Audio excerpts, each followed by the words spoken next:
नमस्कार साथियों, मैं मनीष भारती संस्कृति आईएएस प्लेटफॉर्म पर आप सभी का स्वागत करता हूं। साथियों, संविधान के शिल्पकार बाबा साहब अंबेडकर ने ये कहा था कि मुझे यदि किसी समाज में उसकी तरक्की का अंदाजा लगाना हो तो मैं बस एक काम करूंगा, उस समाज के महिलाओं की स्थिति जान लूंगा और मैं उससे यह तय कर लूंगा कि वह समाज कितना प्रगति किया है, तरक्की के रास्ते पे कितना आगे गया है, विकास किया है या अभी विकास से बहुत दूर है। अब यह बात तभी लागू हो सकता है जब समाज में महिलाओं की भूमिका बढ़े और महिलाओं की भूमिका हर क्षेत्र में बढ़े, सामाजिक दायरे में भी बढ़े, राजनीति में बढ़े, शैक्षणिक स्तर महिलाओं का बढ़े, व्यवसाय में बढ़े। और ये तभी हो सकता है जब महिलाओं को अधिक, आप ये कह सकते हैं कि उन्हें संभावनाएं दिया जाए, उन्हें अवसर अधिक दिया जाए। और ये अवसर किसके द्वारा दिया जाएगा? शासन के द्वारा दिया जाएगा, प्रशासन के द्वारा दिया जाएगा, कानूनी तौर तरीकों के माध्यम से दिया जाएगा। जैसा कि अभी आपने हाल ही में देखा कि राजनीति में महिलाओं का जनप्रतिनिधि बढ़ सके, इसके लिए भारत के संविधान ने 33% आरक्षण के लिए एक संविधान संशोधन किया ताकि संसद में महिलाओं को 33% आरक्षण मिल सके, विधानसभा में मिल सके। इसके लिए 106वां संविधान संशोधन किया गया। अब इसी तरह से अगर मान लेते हैं सामाजिक दायरे में महिलाओं को बढ़ना है, कार्यबल में महिलाओं की संख्या बढ़नी है, तो संख्या तो बढ़नी है, महिलाएं पढ़ लिख रही हैं, आगे आ रही हैं, लेकिन महिलाओं के जीवन में कुछ विशेष प्रकार की चुनौतियां भी हैं। प्राकृतिक रूप से ये चुनौतियां हैं। कोई भी महिला है, आगे चल करके यदि वो स्वेच्छा से माँ बनना चाहती है, माँ बनने की स्थिति में है और वो माँ बनती है, तो वह बच्चों की देखभाल करने की जिम्मेदारी ना चाहते हुए भी, पुरुष तो चलिए मान लेते हैं वह भी देखभाल कर रहा है, लेकिन महिलाओं को ना चाहते हुए बच्चों की अधिक देखभाल करनी ही पड़ती है। क्योंकि बच्चा जितना माँ के करीब महसूस करता है उतना पिता के करीब महसूस नहीं कर पाता है, और इसीलिए माँओं को नौकरियों से छुट्टी लेने की आवश्यकता पड़ जाती है। चाइल्ड केयर लीव की बात मैं कर रहा हूँ, यानी कि नौकरी कर रही हैं और उन्हें अपने बच्चे की देखभाल के लिए छुट्टी की आवश्यकता होगी। लेकिन क्या हो यदि कोई सरकार यह कह दे कि किसी माँ को कि आप हमारे यहाँ नौकरी कर रहे हैं और आपको हम अपने बच्चों की देखभाल करने के लिए छुट्टी नहीं दे सकते। और यह स्थिति तब और विकट हो सकता है जब वह बच्चा किसी असाध्य रोग से पीड़ित हो जाए। इस स्थिति में क्या होगा? महिलाएं हतोत्साहित हो जाएंगी, नौकरियां छोड़ने लग जाएंगी, घर का कामकाज फिर से करने लग जाएंगी, और इस तरह से फिर हम देखेंगे कि कार्यबल में महिलाओं की संख्या कम होती जाएगी और अंततः यह हमारे आर्थिक समृद्धि के लिए आघात होगा और अंततः आर्थिक विकास की जो हमने दशा दिशा सोच रखा है, हमारे प्रधानमंत्री कहते हैं 2047 तक भारत को एक विकसित देश बना देना है, तो वह महिलाओं की सहभागिता के बिना नहीं हो सकता है। आधी आबादी घर बैठ करके ऐसा नहीं कर सकती है। अब इन्हीं बातों पर हम ये पूरा डिबेट चलाने वाले हैं। जरा देखिए, महिलाओं को चाइल्ड केयर लीव ना देना असंवैधानिक है, ये सुप्रीम कोर्ट के द्वारा कहा गया है।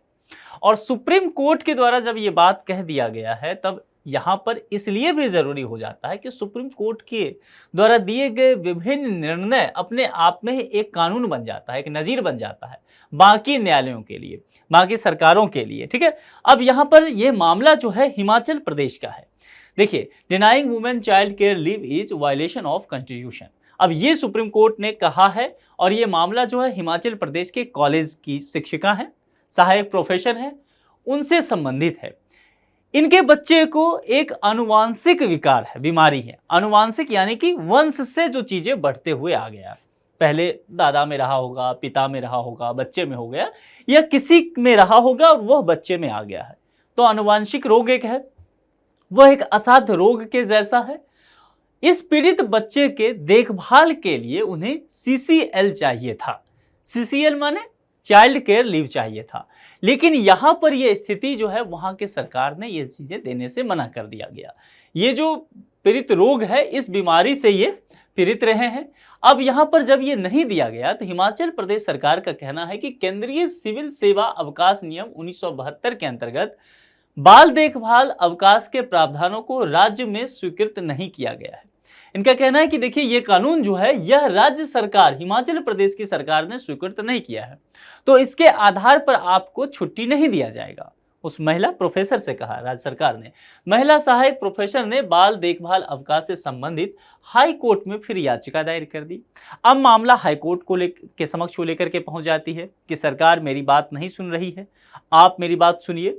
हाई कोर्ट यहां पर क्या कहती है देखिए, 23 अप्रैल 2021 को हाईकोर्ट ने इस आधार पर याचिका खारिज कर दी कि राज्य सरकार ने केंद्रीय सिविल सेवा अवकाश नियम 1972 के नियम 43C को नहीं अपनाया है। अब यहां पर एक चीज हाईकोर्ट को यही सोचना चाहिए था, यहीं रुक करके, कि यहीं पर वह महिला को ध्यान में रखता, उसकी स्थिति को ध्यान में रखते हुए राज्य सरकार से कहना चाहिए था कि आप इस चीज को अपनाइए। लेकिन हाईकोर्ट यहां पर याचिका ही नहीं लेती, एक्सेप्ट नहीं करती है, खारिज करती है और कहती है इस याचिका पर सुनवाई करने की आवश्यकता नहीं है, क्योंकि पहले ही जिस कानून के तहत आपको अवकाश मिल सकता था उस कानून को राज्य सरकार ने स्वीकार ही नहीं किया है, तो कोई बेस ही नहीं बनता है। वह यही कानून है, केंद्रीय सिविल सेवा अवकाश नियम 1972। इसके अंतर्गत क्या होता है, विभिन्न राज्य सरकारों को, यदि वो राज्य सरकार इस कानून को एक्सेप्ट करते हैं तो इसके प्रावधान को फिर वो अपने यहाँ लागू करते हैं, नहीं तो लागू करने से वो उन्हें छूट है। तो यही बात यहाँ पर हिमाचल प्रदेश की सरकार कहते हुए नजर आई और हाईकोर्ट ने वही बात उस महिला को सुना दिया कि आपकी याचिका हम नहीं लेंगे। अब यहाँ पर जो नियम 43C है, इसमें बाल देखभाल अवकाश के प्रावधान बताए गए हैं इस कानून के तहत में, ठीक है। इसमें अवधि बताया गया है कि किसी महिला को अपने बच्चों की देखभाल के लिए कितने दिनों की छुट्टी मिल सकती है। इसमें यह भी बताया गया है कि किसी महिला के बच्चे को यदि कोई असाध्य रोग है या किसी विशेष प्रकार की बीमारी से वह ग्रसित है तब कितने दिनों के अवकाश उसे दिया जा सकता है, वह 43C में बताया गया है इस कानून के जरिए, ठीक है। अब चूंकि वहां हिमाचल प्रदेश सरकार ने इसे एक्सेप्ट ही नहीं किया था, उस कानून को अपने यहाँ लागू नहीं कराया, तो उन्होंने कहा कि देखिए जब ये चीजें हमारे यहाँ है ही नहीं ये लॉ, तो हम इसके तहत आपको छुट्टी कैसे दे सकते हैं। क्योंकि इसी कानून का हवाला देते हुए ये राज्य सरकार के पास गई थी और फिर हाईकोर्ट के पास गई थी। इतना मामला समझ में आ गया।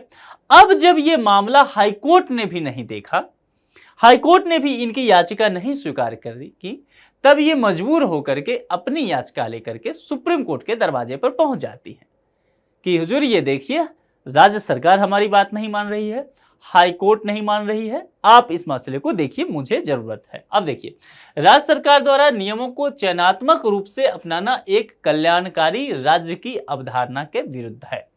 अब इस मामले को समझिए, कल्याणकारी राज्य की अवधारणा, स्टेट का काम यही है कि वो जनता के लिए कल्याण का काम करे।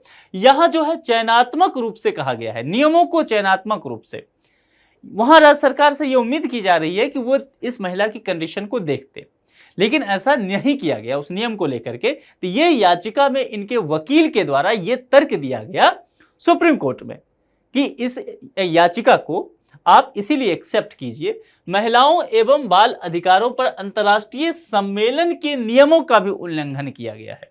अंतर्राष्ट्रीय स्तर पर महिला का कैसे उत्थान हो सके, समाज की मुख्य धारा में कैसे वो शामिल हो सके और बच्चों का किस तरह से विकास हो सके।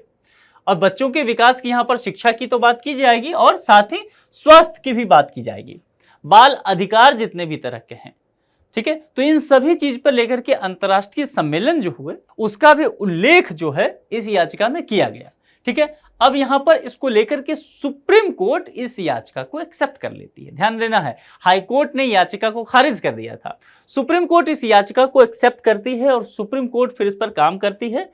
ये दो जज हैं, एक तो हमारे आप जानते हैं CJI ही हैं DY चंद्रचूड़ साहब, और दूसरे हैं JB पादरीवाला। ये दो जजों की बेंच जो है बैठती है, इनकी पीठ सुनवाई कर रही है। 22 अप्रैल को सुनवाई हुआ। अब यहां पर चलते हैं फैसला क्या हुआ। 15 सितंबर 2022 सुप्रीम कोर्ट ने याचिका पर सुनवाई करते हुए राज्य सरकार को एक नोटिस थमा दिया कि आप अपना जवाब दीजिए, और जवाब के तहत यह कहा गया rights of persons with disabilities यानी कि RPWD अधिनियम जो है 2016 का, उसके अंतर्गत आप देखिए सुप्रीम कोर्ट अलग मसला लेकर के आ रही है। ये सुप्रीम कोर्ट कह रही है जो RPWD एक्ट है 2016 का, उसके तहत अंतर्गत छुट्टी देने से संबंधित नीतियों या निर्देशों को रिकॉर्ड पर रखने का आदेश दिया। सुप्रीम कोर्ट ने कहा कि ये जो पर्सन विद डिसेबिलिटीज वाला मामला है, चूंकि मैंने क्या कहा था, उनको किसके लिए छुट्टी चाहिए था, अपने बच्चे के लिए, और वह बच्चा जो है एक अनुवांशिक बीमारी से ग्रसित है। अब इसी आधार पर सुप्रीम कोर्ट ने कहा कि ये जो अधिनियम 2016 का है, इसके जो मामले हैं, इसके जो नीति या दिशा निर्देश गाइडलाइंस है, इसको आप रिकॉर्ड पे रखिए। यहां पर राज्य सरकार से कहा। आदेश के जवाब में राज्य सरकार ने कहा कि ऐसे प्रावधान नहीं बनाए गए हैं। राज्य सरकार सुप्रीम कोर्ट में ये जवाब देती है दो बेंचों के ये जो जज हैं उनके समक्ष में। अब पीठ का फैसला क्या आया फिर उसके आधार पर, यहाँ पर जो सुप्रीम कोर्ट के दो जजों की जो ये पीठ है ये राज्य सरकार से और हाई कोर्ट से असहमत नजर आती है। सबसे पहले इसे ही समझ लीजिए। और यहाँ पर महिला के पक्ष में यह निर्णय दिया जाता है। कहा जाता है सुप्रीम कोर्ट जो है जब भी सुनवाई देती है, कोई भी कोर्ट सुनवाई जब करती है, जब फैसला दे रही होती है तो बहुत सारी बातें करती है, ठीक है। और वह बातें जो कहीं ना कहीं आगे चल के जरूरी भी होता है। देखिए, महिलाओं को बाल देखभाल अवकाश का प्रावधान संवैधानिक उद्देश्य को पूरा करता है, जिसमें महिलाएं अपने जॉब और निजी लाइफ की जिम्मेदारियों में संतुलन बनाए रख सके। एक महिला लेखिका है, उन्होंने कहा कि महिलाएं जॉब से लौट करके जॉब पर ही जाती है, काम से लौट के काम पे जाती है, यानी कि वो घर का भी काम करती है, बाहर का भी काम करती है। तो यहाँ पर कहा जा रहा है कि किस तरह से वह अपने जीवन और काम के बीच बैलेंस कैसे बना सके। इसके लिए यहाँ पर कहा गया कि ये जो एक तरह का मसला है, यहाँ पर गौर करना चाहिए था। सुप्रीम कोर्ट यहाँ पर कह रही है कि बाल देखभाल अवकाश जो है ये संतुलन बनाने के लिए महिला को दिया गया है, ठीक है। दूसरी बात, कार्यबल में महिलाओं की भागीदारी यदि आपको बढ़ाना है, आप चाहते हैं कि समय के साथ देश की जो आधी आबादी है वह कार्यबल में शामिल हो सके, क्योंकि वह कार्यबल में शामिल होगी तभी जीडीपी बढ़ेगा देश का, और तभी समृद्धि बढ़ेगी, और उसके बाद ही फिर क्या होगा, विकास होगा। नहीं तो ये सारा प्रोसेस ही रुक जाएगा, ठीक है। तो कार्यबल में महिलाओं की भागीदारी आपको बढ़ाना पड़ेगा। और ये जो मामला है वह केवल विशेषाधिकार का मामला ही नहीं है, यह संविधान के तहत जो बातें की गई अनुच्छेद 15 में। अब अनुच्छेद 15 क्या कहता है? अनुच्छेद 15 कहता है, क्योंकि ये देखिए, ये जो है वो फंडामेंटल राइट है हमारा, आपका अनुच्छेद 15, और ये संविधान के भाग 3 में इसकी चर्चा की गई है, ठीक है। और पहला जो यहां पर है अनुच्छेद 15 देखेंगे तो ये 6 भागों में विभक्त किया गया है, जो हमारा फंडामेंटल राइट्स है। उसके तहत 14 से 18, ये जो 6 भाग है, तो पहला जो है 14 से 18 वह हो जाता है समता का अधिकार। अब देखिए, भारत लंबे समय तक एक औपनिवेशिक शासन में रहा, ठीक है, विभिन्न तरह की हुकूमत उस पर रही। स्वतंत्रता प्राप्ति एक लंबे संघर्ष के बाद हुआ। हमारे संविधान निर्माता ये चाहते, तो जब फंडामेंटल राइट वो संविधान में लिख रहे थे, शामिल कर रहे थे, तो स्वतंत्रता के अधिकार को पहले नंबर पे वो रखते फंडामेंटल राइट्स में। ध्यान देने की बात है, एक यूपीएससी एस्पिरेंट की तरह सोचिए, मुद्दों पर विचार कीजिए। लेकिन हमारे संविधान निर्माता ने ऐसा नहीं किया। आप जानते हैं कि 14 से 18 ये जो आर्टिकल मैंने कहा, ये जो है समता के अधिकार की बात करता है, स्वतंत्रता के अधिकार की बात नहीं करता है। स्वतंत्रता का अधिकार जो ये 6 प्रकार हैं, इसमें दूसरे नंबर पे है, और ये 19 से स्टार्ट होता है। आर्टिकल 19 से आपने पढ़ना शुरू किया ना, अभिव्यक्ति की आज़ादी, कहीं भी व्यवसाय करने की आज़ादी, आने जाने की बहुत तरह की स्वतंत्रता पढ़ते होंगे। आर्टिकल 21 जो है, देखिए कितना विस्तार किया जा रहा है उसका, राइट टू लाइफ को लेकर के। तो स्वतंत्रता का अधिकार दूसरे नंबर पे रखा गया है नागरिकों के लिए, पहले नंबर पे समता का अधिकार रखा गया। ये इतना जरूरी मसला है। अब इसके तहत 15, 14 से 18 मैंने कहा समता का अधिकार, और यहां कहा गया अनुच्छेद 15, तो अनुच्छेद 15 इसी के तहत आ गया ना, समता के अधिकार के तहत आ गया। अब अनुच्छेद 15 क्या कहता है? अनुच्छेद 15 स्पष्ट तौर पर कहता है राज्य के लिए कि राज्य जो है, राज्य मतलब सरकार, शासन, सत्ता, वह किसी भी आधार पर नागरिकों के साथ भेदभाव नहीं कर सकती है, ठीक है।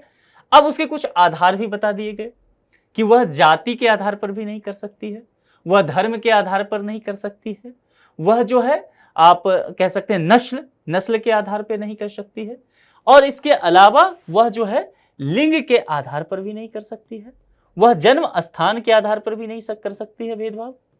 तो यहां पर यही बातें तो कहा गया कि स्टेट किसके आधार पर भेदभाव कर रही है? महिला है ना, तो वह स्त्री है, वुमेन है, तो लिंग के आधार पर भेदभाव तो हो ही रहा है। कार्यबल में महिलाओं को शामिल ना होना पड़ रहा है, उसके लिए एक अवरोध हो रहा है, वो छुट्टी ना मिलना। तो कहीं ना कहीं ये जो आर्टिकल 15 है संविधान का, वह फुलफिल नहीं हो रहा है। वहां पर उस महिला को इस अनुच्छेद के तहत अधिकार नहीं मिल पा रहे हैं। यही बात यहां पर सुप्रीम कोर्ट ने कहा कि यदि चाइल्ड केयर के लिए लीव नहीं देता है स्टेट, तो यह गैर संवैधानिक है, ये संविधान का उल्लंघन करना है। अब इतनी बड़ी बात सुप्रीम कोर्ट ने कही है और इसी वजह से यहां से एक नया डिबेट शुरू होने वाला है। ये डिबेट यहां से इस तरह से आप समझिए शुरू होगा, क्योंकि गवर्नमेंट सेक्टर के लिए तो है ही, प्राइवेट सेक्टर के लिए, प्राइवेट सेक्टर में जो जॉब कर रही है महिलाएं, उनके लिए भी ये बनेगा। क्योंकि अभी तक मातृत्व अवकाश तो दिया ही जा रहा है, बच्चे के जन्म से 6 महीना तक सैलरी वगैरह मिलती है, लेकिन एक अलग तरह का मसला है इसमें यह भी है कि अगर विशिष्ट तरह की बीमारी हो जाए तो यहां पर अब ये डिबेट ओपन हो गया है। तो आपको यहां से क्या करना पड़ेगा, न्यूज़पेपर पर नजर बना के रखना पड़ेगा। द हिंदू पढ़िए, इंडियन एक्सप्रेस पढ़िए, संस्कृति आइस का मंथली मैगजीन आता है उसमें भी आएगा आर्टिकल। तो इन सब चीजों पर नजर बना के रखिए आप, ठीक है। तो ये मामला समझ में आ गया कि कैसे अनुच्छेद 15 से जुड़ा है। संरक्षित एक संवैधानिक अधिकार है, राज्य महिलाओं की उन विशेष चिंताओं से अनभिज्ञ नहीं रह सकता जो कार्यबल से जुड़ी हुई हैं। काम से जुड़ी हुई मसला तो है ही, लेकिन बच्चों का देखभाल भी उन्हें करना है, तो उन्हें वह विशेष प्रावधान उनके लिए होना चाहिए था। राज्य को यह सुनिश्चित करना होगा कि महिलाएं कार्यबल के सदस्यों के रूप में अपनी भागीदारी से वंचित ना रहें। सुप्रीम कोर्ट ये कह रही है। बाल देखभाल अवकाश के प्रावधान के अभाव में एक महिला को कार्यबल छोड़ने के लिए बाध्य होना पड़ सकता है। आप छुट्टी नहीं देंगे, बच्चे की देखभाल उसे करनी है, तो बच्चे के शर्त पे वो नौकरी करने तो नहीं आएगी, है ना। वो ये तो नहीं कहेगी कि ठीक है मेरा बच्चा अब बीमार पड़ा है तो पढ़ने दो, मुझे तो नौकरी करने जानी है, इस शर्त पे नहीं आएगी। फिर वो क्या करेगी, हतोत्साहित होगी, वो नौकरी छोड़ देगी। और यह समाज के लिए, ना सिर्फ समाज के लिए बल्कि हमारी अर्थव्यवस्था के लिए भी बहुत विकृत हो सकता है। यही बात सुप्रीम कोर्ट अपने जजमेंट में समझाने की कोशिश कर रही है स्टेट को, ठीक है। राज्य की नीतियों को समान रूप से संवैधानिक सुधार उपायों के साथ समकालीन होना चाहिए। आप समय के साथ कदम ताल मिलाकर के चलिए। कानून ऐसा ना हो जाए जो लोगों के जीवन स्तर को बेहतर करने के लिए रुकावट बन के आए। कानून इसीलिए होता है कि जीवन स्तर को बेहतर किया जा सके।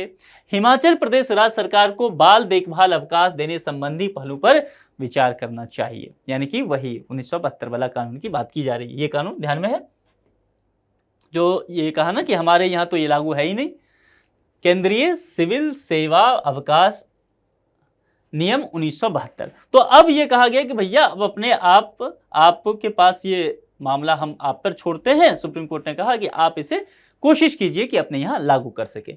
हिमाचल प्रदेश के मुख्य सचिव को इस मामले में एक समिति गठित करने का आदेश भी दे दिया गया।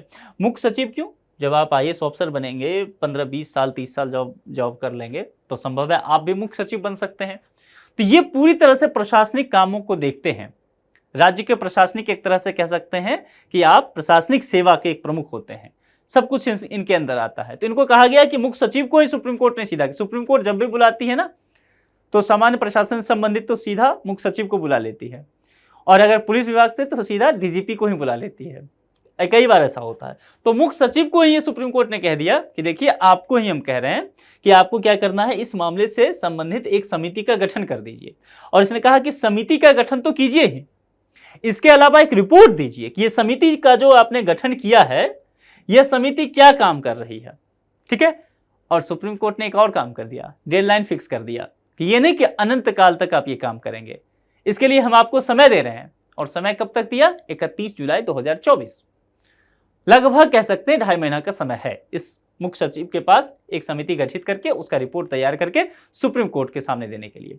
यानी कि अब ये मामला जो है इस महिला के केस से आगे बढ़ चुका है। इस महिला को जो छुट्टी मिलना था, होना था, वो सब तो हो गया, लेकिन ये मामला आर्टिकल 15 के इर्द गिर्द आ गया है, फंडामेंटल राइट्स के इर्द गिर्द आ गया है। बात अब यहां पहुंच गया है कि क्या ये मसला अगर इस तरह का होता रहा तो ये जो है असंवैधानिक चीजें होंगी और कार्यबल में महिलाएं नहीं आ पाएंगी, हतोत्साहित होंगी, तो आधी आबादी का विकास ही रुक जाएगा इससे। तो राज्य सरकारों के लिए अब ये नजीर बनने वाला है ये केस, और सिर्फ राज्य सरकार नहीं बल्कि केंद्र सरकार के लिए भी विभिन्न मुद्दे अब खुलेंगे यहां से अवकाश को लेकर के, ठीक है। तो यहां पर ये रिपोर्ट जो है 31 जुलाई 2024 को इन्हें देना है, उतने समय तक दे देना है। महिलाओं को बाल देखभाल अवकाश से वंचित करना संविधान का उल्लंघन है, समझ लीजिए। स्पष्ट तौर पे सुप्रीम कोर्ट का ये लाइन जो है ना, अब वकीलों के लिए बहुत काम करने वाला है। और आप भी जब ऐसे वगैरह लिखें तो इस लाइन को याद रखें, इसको सुप्रीम कोर्ट का लाइन देते हुए और इसे लिखा करें, तो आपके लिए अब ये लाभदायक होगा। और इस केस का भी चर्चा आप कर सकते हैं हिमाचल प्रदेश का। क्यों जरूरी है महिलाओं को चाइल्ड केयर लीव देना? सीसीएल की आवश्यकता क्या है? देखिए, मैंने पहले भी कहा था, शुरुआत में भी, इंट्रो में ही कहा था आपसे कि अगर कोई महिला है और आगे चल के वो माँ बनती है तो निश्चित तौर पर, और वो काम करने भी जाती हैं, कार्यबल में शामिल होती है तो काम भी करेगी, लेकिन कितना भी वो कुछ कर लेगी, नैसर्गिक रूप से कुछ ऐसा संबंध है माँ और बच्चे का कि पिता से अधिक देखभाल वो कर ही रही होगी। तो यहां पर इसलिए आवश्यकता होता है कि वे अपने पारिवारिक जीवन में और निजी काम में संतुलन बना सके। अब ये संतुलन वो बनाती है तो जाहिर सी बात है, यदि स्टेट सपोर्ट नहीं करता है, उस महिला को सहयोग करने नहीं आता है, कुछ विशेष प्रावधान उनके लिए नहीं करता है, विशेष छूट नहीं देता है, फिर वो महिला कैसे संभाल सकती है? वो घर भी उसे आप कह रहे हैं संभाल लें, उसे आप कह रहे हैं बाहर भी संभालो, तो वो कैसे कर सकती है? फिर इस स्थिति में उन्हें बाहर का काम छोड़ना पड़ेगा, क्योंकि घर छोड़ा नहीं जा सकता है, बच्चे को छोड़ा नहीं जा सकता है ना? तो बाहर का काम छोड़ना पड़ेगा, और बाहर का काम छोड़ना पड़ेगा तो फिर वो हम सबों के लिए समस्या है, महिलाओं के लिए खुद की अपनी पहचान के लिए समस्या है। तो यही कहा जा रहा है कि फिर महिलाओं का कार्यबल में भागीदारी तो कम हो जाएगा, बढ़ाना है तो एक ही काम कीजिए, और लाइफ के साथ तालमेल तो करना ही पड़ेगा। मान लेते हैं, आप कहेंगे कि बच्चे को कहीं और देखभाल के लिए दे सकते हैं, माँ से बेहतर बच्चों को कोई नहीं समझ सकता, उसके स्वास्थ्य को नहीं समझ सकता। जब बच्चा बोलना भी नहीं शुरू करता है ना, हर मामले में रोते ही रहता है, उसे भोजन चाहिए तब भी रोता है, उसे नींद चाहिए तब भी रोता है, उसे गोद में घूमना होता है तब भी रोता है, यानी कि सिर्फ रोता है, वो डिमांड करने का मतलब उसका रोना है। और माँ फिर भी समझ जाती है कि इस रोने का मतलब है कि भूख लगी है, इस रोने का मतलब है कि घूमना चाह रहा है, इस रोने का मतलब है कि सोना है इसे। अब समझ रहे हैं मैं क्या कहना चाह रहा हूँ? यानी कि एक जो आप कह सकते हैं इमोशनल अटैचमेंट बच्चे और माँ का होता है ना, वह कोई और नहीं समझ सकता। अब माँ यदि बच्चों को किसी और के केयर पर छोड़ देती है, जैसा कई बार होता भी है, बहुत सारे केसेस में महिलाएं करते भी है, इसमें क्या हो सकता है कि बच्चे के पोषण पे उसका जो पूरा विकास हो सकता है, उसमें अवरोध उत्पन्न हो सकता है। यह बच्चे के स्वास्थ्य से जुड़ा एक अलग तरह का समस्या उत्पन्न हो जाएगा, और आजकल हो भी रहा है इस तरह की चीजें, ठीक है। और यहां पर संवैधानिक अधिकार को लागू करना भी तो एक जिम्मेदारी है स्टेट का। एक तरफ आप आर्टिकल 15 दे रहे हैं और आप कह रहे हैं समता का अधिकार आपको देते हैं महिलाओं को, और फिर आप कह रहे हैं कि हम लिंग के आधार पर आपसे भेदभाव नहीं करेंगे, और फिर आप वही काम कर रहे हैं। स्त्री होने के नाते आप कह रहे हैं कि बच्चे को जरूरत है देखभाल के लिए, छुट्टी के लिए, आप छुट्टी नहीं दे रहे हैं। तो यहां पर यह मसला जो है संवैधानिक उपबंध का भी मामला आ रहा है। अब संबंधित कानूनी प्रावधान क्या है? एक तो कानून वही मैंने कहा, केंद्रीय सिविल सेवा अवकाश नियम 1972। अब इसमें कुछ प्रमुख बातें हैं, उसको जरा देखिए। महिलाओं को 18 वर्ष की आयु तक के 2 जीवित बच्चों की देखभाल के लिए 730 दिनों की चाइल्ड केयर लीव का प्रावधान किया गया है। यदि उनके 2 बच्चे हैं, उनकी उम्र 18 वर्ष तक है, तो तब तक इनको किया गया है कि आप 730 दिनों तक के लिए अपने छुट्टी से सीसीएल ले सकते हैं, ठीक है। अब यहां पर एक विशिष्ट बात कहा गया है, इसी नियम 1972 में, चूंकि इसी का हवाला दी है वो महिला, ध्यान रखना है, हिमाचल प्रदेश गवर्नमेंट के समक्ष भी और हाईकोर्ट के समक्ष भी दिया और फिर सुप्रीम कोर्ट के समक्ष भी दिया। तो इसमें क्या कहा गया कि मेरा बच्चा जो है वह दिव्यांग है, पूरी तरह से स्वस्थ नहीं है, अनुवांशिक विकार से ग्रसित है, इसीलिए मुझे कुछ विशेष मामले चाहिए जो कि इस कानून के तहत दिया भी गया है। ये जो है तारीख निश्चित तौर पे इतने दिनों की संख्या वो पूरा कर चुकी होंगी, लेकिन इससे एक्स्ट्रा दिन चाहिए होगा उनको। तो उन्होंने कहा कि देखिए इस कानून में तो है कि दिव्यांग बच्चे के मामले में किसी प्रकार की आयु सीमा का प्रावधान नहीं किया गया है और दिनांक भी नहीं है। तो 18 वर्ष तो एक उससे ऊपर हमें मामला चाहिए और उससे अधिक दिन भी हमें चाहिए, हमें देखभाल करना है बच्चे का। और ये हिमाचल प्रदेश ने कहा कि हमारे यहाँ ये लागू है ही नहीं, और हाईकोर्ट ने भी यही कह दिया कि चूंकि लागू नहीं है फिर हम आपको कहां से सरकार से दिलवाएं। सुप्रीम कोर्ट ने कहा ये तो संवैधानिक मामला है, आर्टिकल 15 इसमें इन्वॉल्व है, तो आपको देना पड़ेगा इसे, ठीक है। तो ये मामला आ गया। दूसरा, किशोर न्याय बच्चों की देखभाल और संरक्षण अधिनियम 2000 में आया था। इसमें समझ लीजिए बच्चों की सुरक्षा, उपचार और पुनर्वास में महिलाओं की भागीदारी पर बात की गई थी, इसीलिए यह कानून जो है यह भी इन्वॉल्व होता है। और अनुच्छेद 15 तो है ही, लेकिन उसका 15(3) अगर देखेंगे तो राज्य को महिलाओं और बच्चों के लिए विशेष उपबंध बनाने का अधिकार दिया गया है। यह संविधान ही देता है, हमारा फंडामेंटल राइट्स ये है। तो महिलाओं को अगर यहां राज्य को कहा गया है कि आप विशेष उपबंध बनाइए, तो फिर आप क्यों नहीं बना रहे हैं? आप ये लॉ भी अपने यहाँ रूल जो है इसे क्यों नहीं लागू कर रहे हैं? यही तो सुप्रीम कोर्ट कह रही है, और यही तो सुप्रीम कोर्ट ने वहां जो है मुख्य सचिव राज्य के उनसे कहा है कि आप समिति गठित कीजिए, रिपोर्ट दीजिए मुझे 31 जुलाई 2024 तक।